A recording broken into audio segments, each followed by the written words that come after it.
Et avec la définition de l'intérêt communautaire l'année prochaine, il est entendu que tous les maires des communes de ces deux PCI signeront leur permis de construire. Ce qui n'était pas le cas actuellement, puisque toutes les opérations de 30 logements et plus étaient directement, les permis de construire étaient signés par le président de l'agglomération. Et nous avons conclu, enfin c'est une discussion que nous avons eue et sur laquelle nous avons acté qu'avec le futur ensemble intercommunal, cette disposition, ce seuil de 30 logements sera supprimé et que chaque maire continuerait à signer leur permis de construire. C'est l'ingénierie elle-même qui est mutualisée, c'est le principe de l'intercommunalité. Ensuite, les prochaines étapes de la révision.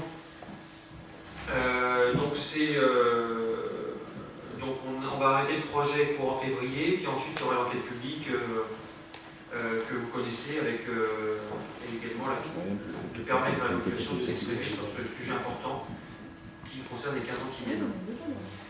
Et il y a 3 axes de réflexion, on l'a dit, préserver l'environnement, améliorer la qualité de vie et développer l'attractivité du territoire au travers de tout ce qu'on vient de vous dire. Vous avez tous les dossiers dans le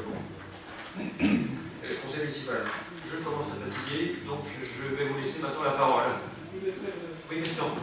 Avant de passer aux échanges, je tenais à remercier, parce qu'on parle de marche forcée, justement pour ce qui est de l'entrée dans la Casquie, mais je veux saluer le professionnalisme et la disponibilité de l'ensemble du service, représenté ici par son directeur, qui n'a pas ménagé son temps pour arriver dans les temps, dans les délais, à produire les documents, à faire en sorte qu'on soit en mesure de respecter le calendrier.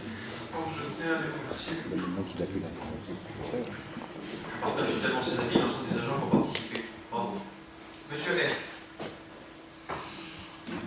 Alors, une petite réflexion de forme, j'observe que vous avez toujours autant d'appétence pour les anglicismes. Dernière fois, votre proposition de boîte à livres, c'était sympa, vous avez pu appeler ça cross-booking, on vous a proposé le livre-échange, et vous l'avez validé, je voulais vous en remercier, c'est bien le livre-échange.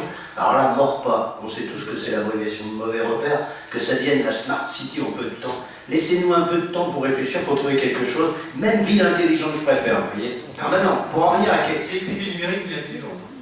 Oui, c'est pas écrit Smart City. Il y a monsieur qui veut répondre, peut-être, je vais laisser la parole. Juste, je me suis fait la réflexion, vous ne l'aviez pas fait pour Peace and Love. Alors, figurez-vous, je ne l'avais pas fait parce que dans votre...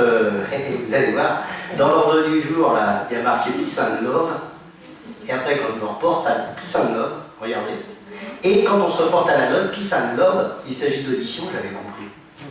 Oui, c'est aussi simple que ça. Alors, pour en revenir maintenant à des choses plus fondamentales,